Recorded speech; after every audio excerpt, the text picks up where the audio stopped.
Oftentimes I interchange the word stepfather with dad because to me he was my father, but to other people, in reality, he is a stepdad. He just played a huge fatherly figure in my life to where calling him dad was normal to me. His most common phrase was, like, that's my boy. Like, he was always proud to represent me. And then junior year, I was hit hard. During the summer, my family was on vacation. We were in Tahoe and we had decided to rent jet skis. And so my dad went to ride the jet ski with my brother. As I was sitting on the beach, waiting for their return, I had seen my uncle speed in on a jet ski, going way over the speed limit. At first, I didn't think much of it, and then I seen my uncle running across the sand towards us, and I knew something was wrong. We get the word, kind of through the grapevine that Josh's, father's passed away from a heart attack. He was in Tahoe, it was kind of, again, summer break, and like anything, those things hit everyone like, a gut punch, right? And there's just great trauma there. There's great trauma. That was really hard for me because I had lost the person who had been my fatherly role for ever since third grade. It was hard on us. It didn't feel right. Well, there is a true brotherhood here, right? And that brotherhood consists of not only the adults looking after the kids, but the kids looking after the kids. That's what makes the place special, right? Another mentor in my life, Coach P. He always checked in on me. He always hey Josh, how you doing, man? And that really meant a lot in a time where I felt alone. I met Josh when he came here, and he was a freshman. I was coaching the freshman team, and he was a really good player. And Josh, I think, would be the perfect example of humility.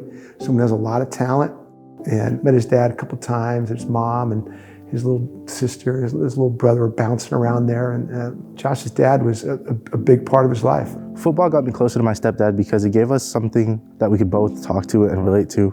He was always on the sidelines. He was probably one of, if not the absolute loudest person there at the games. Josh decided not to play his last year because he had to work, right, to support his family. I get that responsibility that he has at home. Having to step up as the man of the house was difficult, to say the least. I had to drop football and pick up a job in order just to help bring in a bit more money for my family. I think he works at a child care center. That's Josh 101, And I know he worked in the summertime here at our Sarah summer camps, and just to watch him deal with little ones, he's fantastic. He'd be a great school teacher. I hope, maybe that where God takes him, who knows, but he'd be fantastic. And then another mentor that helped me through this process would be most definitely Coach Walsh. I felt as though I was somehow related to, as though I was his son or something. When I had lost my father, I was like, hey Coach, I don't know how much longer I could stay here, because my family wasn't in the best financial spot and we couldn't afford the tuition here, and I was worried that I would have to lose the years of bonding that I had with my other Padres to just because I couldn't afford it. It's a lot of money to live in this area, and people need help, kids that need tuition assistance, but when these tragic things happen, right, these are game changers, and a lot of times financial game changers for families, and this definitely was a financial game changer for the Olive family. The help with the finances was a huge financial relief on my family. That was a whole year of just not having to worry about that. It allowed more time for bonding with my siblings, for us to go out more, grieve the loss that had unexpectedly happened.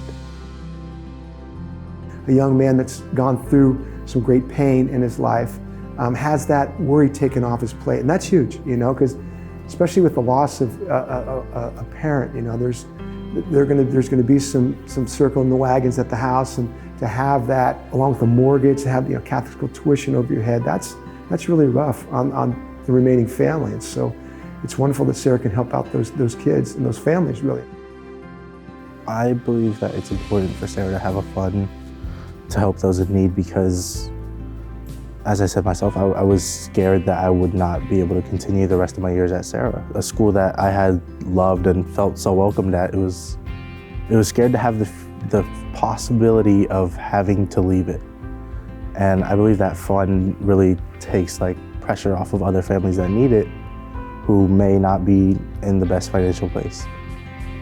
Maybe, I don't know, but maybe my life could have gone differently. I could have resorted to more unhealthy ways of coping, and I think with the support of Sarah, I was able to grieve my loss in a very healthy way in which I felt supported. I mean, all I had and all I needed was the support of everyone in the community.